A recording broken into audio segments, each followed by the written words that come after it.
Isn't it funny how wrong people have been about Brock Purdy all season long?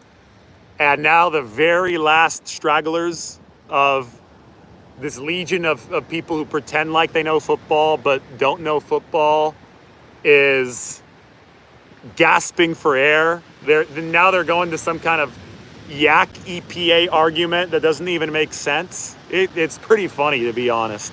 Brock Purdy is on track to win the NFL MVP. Whether they like it or not, facts are facts. The truth is truth. And I'm ready for your questions.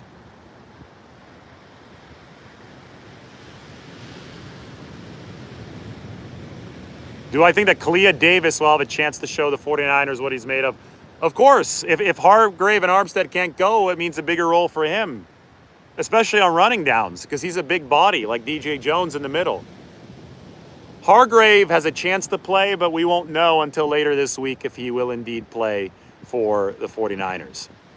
I have indeed, thank you. I saw a comment that says, David, you've been right since day one. I have been right about Brock Purdy since day one.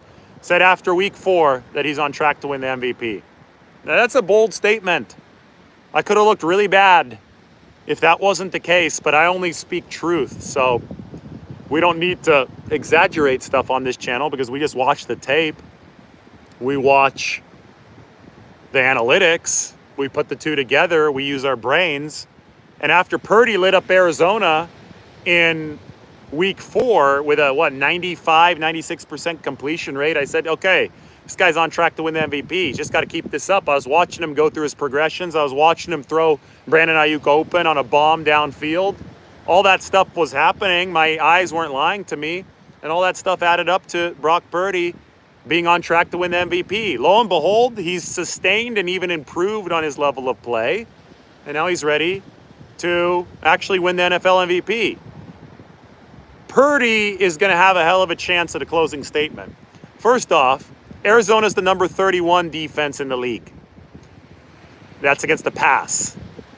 Second off, Washington, who the 49ers also play in 2 or 3 weeks, is the number 32 defense in the league against the pass, dead last.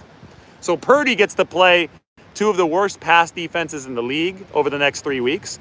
Sandwiched in between that, he gets to play the Ravens, who are the number 2 pass defense in the league, but you want to play a good team on national TV, Monday Night Football, to make your closing case for MVP. Right now, it's Purdy and Prescott neck to neck as betting favorites for the NFL MVP award. All Purdy has to do is light up 2 bottom barrel pass defenses, which I think he will because we've seen the track record of Brock Purdy, and beat the Ravens, which I think the 49ers will because they're going to be favored over the Ravens and they have the best roster in football. And Brock Purdy has been sensational. If the 49ers do those 3 things, he will be a heavy favorite to win the MVP leaving this stretch.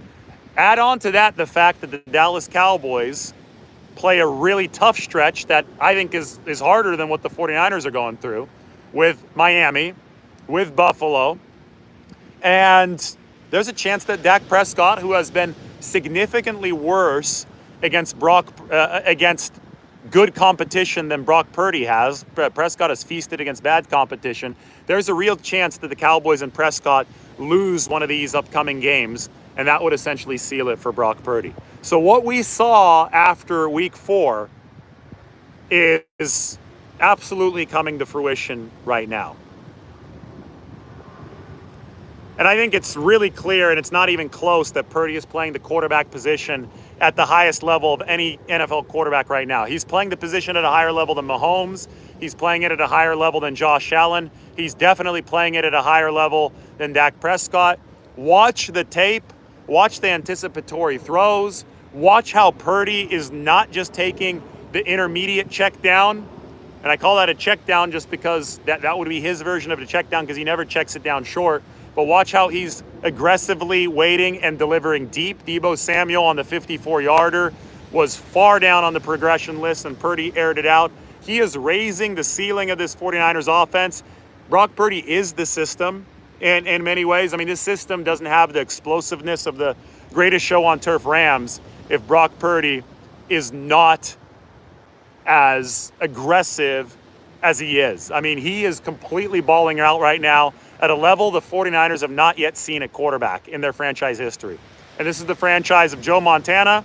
This is the franchise of Steve Young. I'm not saying that Brock Purdy is greater than Joe Montana or Steve Young. I'm saying that the 13-game stretch that we've seen from an efficiency perspective, from a lethality perspective of QB play, is something that we haven't seen before in 49ers history. And there's a chance that by the time this is all said and done, by the time the dust settles, it will be the most efficient stretch from a quarterback in NFL history. Only 2004 Peyton Manning and 2011 Aaron Rodgers have been more efficient than Brock Purdy has been this year, and he's really close to surpassing Aaron Rodgers. So I just saying, appreciate what you have in front of you. Use your logic. Don't follow the lies. Just follow the truth. And the truth is blatantly in people's faces. You know, people are upset that they're wrong. People thought that, you know, what a joke it is that people thought that Trey Lance should start ahead of Brock Purdy. Complete joke.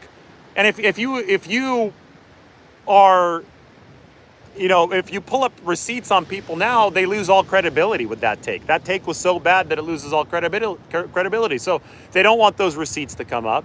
They want to continue poking holes in Brock Purdy's game. And they're poking holes only to cover their own terrible takes from before. It's like this double down. It's like this massive double, triple, quadruple down, but it's just to the point where it looks ridiculous. And it's to the point where I think there are only a few remaining loudly screaming stragglers, because what Brock Purdy is doing has been so historically good.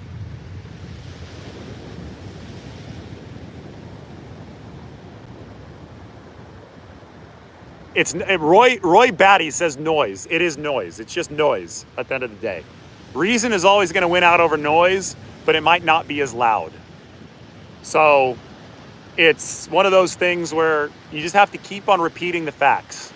That's why I have all these social media channels here, YouTube, Twitter, and then obviously I write for The Athletic. Just keep on repeating the facts.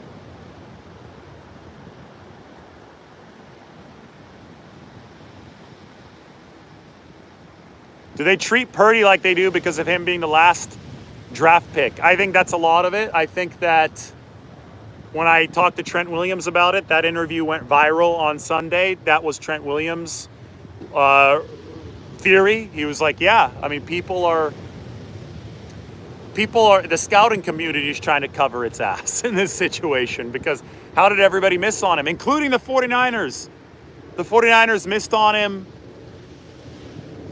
six plus times. They had more than 6 picks before the seventh round. Before that, actually, that was the draft where they didn't have as many picks. So they missed on him about 5 or 6 times. And I think it's just an illustration of how big of a crapshoot the draft is. It's why you shouldn't be focused on one miss here and one miss there. It's why you should throw as many darts at the wall as possible, because you maximize your chances of finding a Brock Purdy. Nobody knows how good or bad any particular quarterback is going to be until they're there under the bright lights, facing an NFL pass rush, throwing against a professional secondary. No matter what they did in college, no matter what they did against air in an empty gym at a pro day, which way too many people put too much stock in, no matter any of that, you won't know until the quarterback is actually out there making the decisions, making the progressions, making the reads, having to react in real time in the National Football League. You just do not know until then, which is why you want to throw as many draft darts at the wall as possible with the hope of hitting a bullseye. And it just so happens that the 49ers hit the bullseye with Brock Purdy, even though they were standing 30 yards away from the dartboard. With Trey Lance, they were standing 5 yards away and they missed. With Brock Purdy, they were standing 30 yards away and they made it. How's that for air yards? The 49ers' air yards were a lot higher when they had to throw that dart for Brock Purdy than they were with Trey Lance. And they nailed it with Brock Purdy. And they got a little lucky, I get it. But the draft is inherently a luck-based event. That's what a crapshoot is. A crapshoot means you got to have some luck for it to succeed. So I don't think that the scouting department needs to be ashamed. I think that the scouting department just needs to acknowledge the reality of the situation, and that is what they're scouting is an inexact science. You're never going to firmly firmly know who's going to be good and who's not. And there are going to be surprises like Brock Purdy. But just admit defeat if you're somebody who thinks that Brock Purdy is not the MVP leader right now. Just admit defeat because you're wrong. You're not right. Like the tape disagrees with you. The numbers disagree with you. Historical context disagrees with you. The guy doesn't have a pronounced weakness in his game anymore. He is an elite quarterback, and he's leading a historical offense.